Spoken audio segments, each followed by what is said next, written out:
Yves portait une robe de chambre de satin sur un sweatshirt et un boxeur.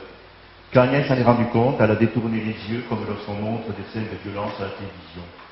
Le médecin m'interdit toutes les boissons lactées à cause du cholestérol, vous savez. Cet après-midi, je fais une génoise. Prenez un petit bout. Ah, voilà quelque chose que je ne peux pas refuser. Qu'est-ce qui vous arrivez au cou? Rien, petit de chat. La cuisine d'Agnès sentait le beurre. Sur le plan de travail, encore dans son moule, il y avait une génoise intacte. Agnès a pris un couteau à longue lame et en a coupé un morceau. Aitachi et Lily ont commencé à jouer autour de la table. Lily se couchait de temps en temps sur le dos et tirait ses pattes comme une actrice de cinéma. Aitachi s'approchait d'elle, lui donnait des coups de griffe inoffensifs, la plairait, miaulait. Vous ne voulez vraiment pas un verre de ricoré? Je vais mettre une lame de lait et beaucoup d'eau. Non, vraiment. Peut-être, a dit Yves, qui voulait se montrer espiègle, et Agnès s'est rendu compte que lorsqu'il riait, il avait une dent qui bougeait. Peut-être. Agnès a tendu son verre sans cesser de le regarder.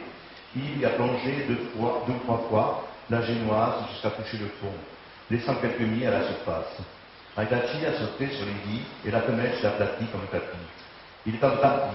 Yves a donné un petit coup de pied dans la cuisse de son chat. Madame Duhal, c'était délicieux. Serrant Lily dans ses bras, Agnès a accompagné l'homme et son chat jusqu'à la porte.